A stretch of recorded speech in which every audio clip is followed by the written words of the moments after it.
Welcome back. The Skyforce were back on the Sanford Pentagon floor tonight, hoping to improve to 4-0. Now, I got there at halftime, and I was disappointed. I was hoping I got there before halftime so I could shoot and leave and go have dinner.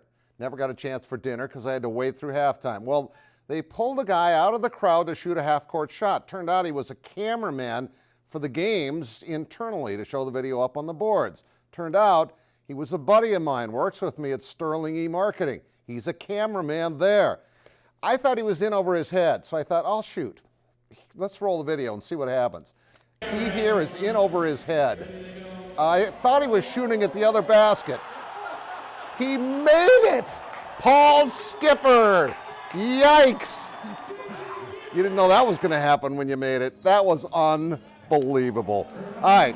Skyforce going for their fourth straight win. That was Raphael Putney from Briante Weber, and Putney can shoot the three as well, also from Weber on the assist. Boo Boo says, I want to get on that. Boo Boo Paulo, nice assist to Iante Mayton for the power slam. Mayton's one of those two-way guys they got from the Heat. The other, Duncan Robinson, was with the Heat tonight. I was kind of disappointed. I really like the way he shoots the ball. But this guy can shoot as well. Mayton from the outside for three. Rodney Purvis beats the third quarter buzzer. It's 85-76.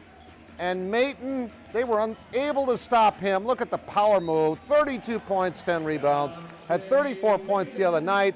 They win 109-99 in the star of the game. Paul Skipper, who made the shot over his head from half court. I was in disbelief. That was really cool. All right, Todd Lee's USD Coyotes made their home debut in Vermilion against York tonight.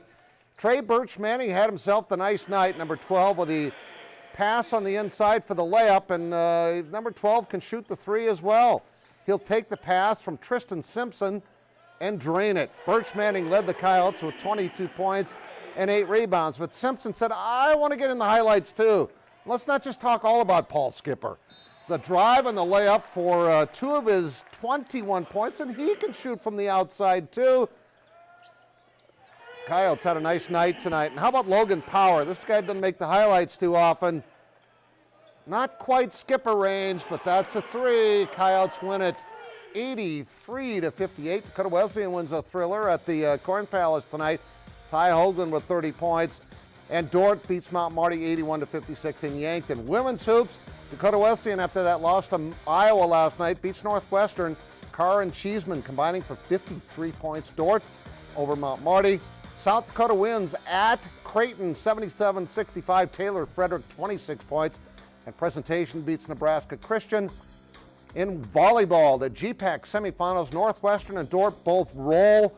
Dordt will host the championship game Saturday night. That's in Sioux Center, and the Wolves are leading early in the second quarter of that one. And now, here's Zach Borg with your Core Orthopedics Plays of the Week. South Dakota State's Pierre Strong needed just 2 carries to eclipse 100 yards, rushing for touchdowns of 54 and 55 in the Jackrabbits' win over Missouri State. Yankton's Michael Drotzman keeps his eyes on the prize to haul in a touchdown against Huron.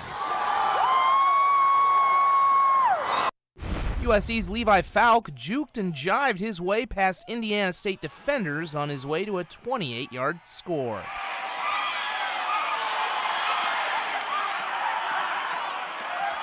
Jackson Hilton set the tone for Brandon Valley's semifinal win at O'Gorman right away, returning this interception 78 yards for a touchdown.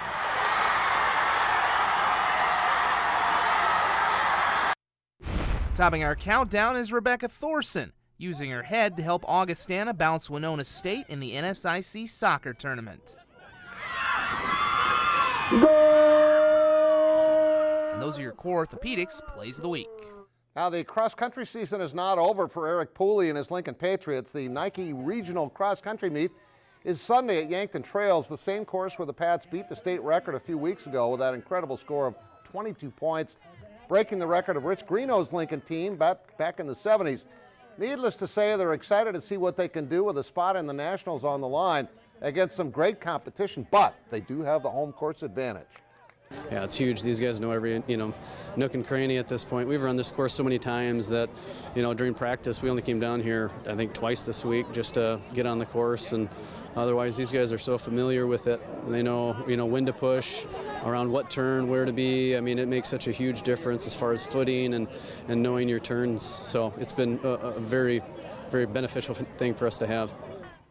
The depth that Lincoln displayed at the state meet certainly means they've got a chance to do really well Sunday against the best teams in the Midwest. And finally, too bad he wasn't with Detroit last weekend when they played at U.S. Bank Stadium, but Eagan, Minnesota native and former Jackrabbit Zach Zenner is back in the NFL with the Lions after they released Amir Abdullah yesterday. The future doctor is now fully healthy and back with the team he's played well for in the NFL, with his best game coming on a Monday Night Football game in 2016 when he scored these 2 touchdowns against the Dallas Cowboys. He was also the Lions' starting running back in their playoff game against Seattle that year. Zach, of course, the second all-time leading rusher at SDSU, history behind Josh Ronick after a prolific career. And way to go, Paul. We'll be right back.